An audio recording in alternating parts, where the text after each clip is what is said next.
Chapitre 1er d'éducation civique de 4e, les libertés individuelles et collectives et leurs exigences sociales. La liberté est un des droits imprescriptibles de l'homme, qui ne peut disparaître avec le temps. Certaines des libertés fondamentales ont été programmées en France dès 1789 dans la Déclaration des droits de l'homme et du citoyen. D'autres sont survenues plus tard avec le développement de la démocratie. Mais une liberté ne se conçoit pas sans limite. Quelle forme prennent les libertés fondamentales de l'homme dans une société démocratique ? Les libertés fondamentales. La liberté de pouvoir agir comme bon nous semble est encadrée par les règles définies par la loi, la famille ou encore l'école, car la liberté pure, sauvage, ne convient pas à une société organisée. Ainsi, au collège, les élèves ont la liberté de jouer dans la cour, de s'exprimer ou encore de se présenter aux élections de délégués de classe.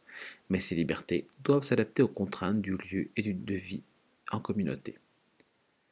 Les libertés fondamentales de l'être humain sont la liberté d'expression, la liberté de conscience ou de pensée, la liberté d'aller et de venir, et le respect à la vie privée.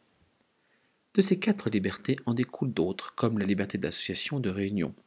Dans une démocratie, les libertés sont les mêmes pour tous, et l'État les garantit par la loi. Ces libertés sont souvent le fruit d'une longue conquête. La Révolution française a marqué l'apparition des premières libertés fondamentales, comme la liberté d'expression ou encore la liberté de conscience, à travers la Déclaration des droits de l'homme et du citoyen du 26 août 1789. La liberté de la presse et la liberté syndicale ne datent que la fin du XIXe siècle.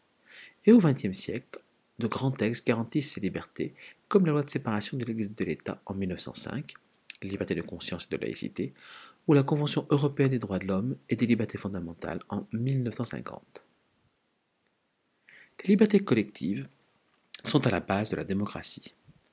Après la Révolution française, les hommes sont devenus des citoyens. Le droit d'élire des représentants qui élaborent les lois est apparu progressivement en 1848.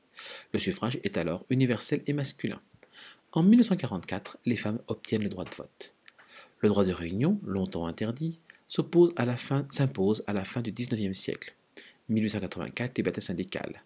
Et surtout, au début du XXe, avec la loi autorisant la possibilité de créer des associations, loi 1901. Ces droits et libertés collectives permettent le fonctionnement de la démocratie. Les libertés qui ont des limites. Les limites aux libertés fondamentales. Les libertés sont limitées pour assurer le bon fonctionnement d'une vie en société. Si la liberté de conscience ne peut en tant que telle être réellement limitée, mais mis à part peut-être par la torture, les actes qui la traduisent peuvent l'être.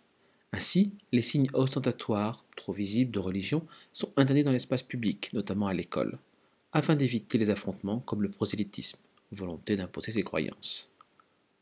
La République française, qui garantit la liberté de conscience, est laïque, c'est-à-dire qu'elle a un devoir de neutralité vis-à-vis des religions, lesquelles doivent être réservées à l'espace privé. La liberté d'expression connaît aussi ses limites.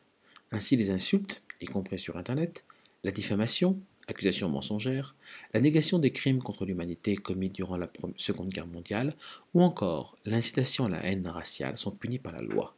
Les actes les plus graves peuvent faire l'objet de fortes amendes et de peines d'emprisonnement. Les limites à la liberté d'aller et de venir sont nombreuses. Ainsi, il est interdit de pénétrer chez quelqu'un sans son autorisation. Des limitations de vitesse existent lorsque l'on circule en voiture ou en cyclomoteur, c'est le code de la route. Enfin, les gens du voyage doivent présenter un livret de circulation aux autorités à leur arrivée dans une commune. Des libertés en conflit. L'exercice de ses propres libertés doit éviter de compromettre la liberté des autres. C'est le sens de l'article 4 de la Déclaration des droits de l'homme et du citoyen. La liberté consiste à pouvoir faire tout ce qui ne nuit pas à autrui. Ainsi, la liberté de faire la fête ne doit pas nuire à la tranquillité de ceux qui souhaitent se reposer ou dormir. La liberté est aujourd'hui encore objet de débat. La liberté de mourir lorsqu'on est gravement malade, par exemple.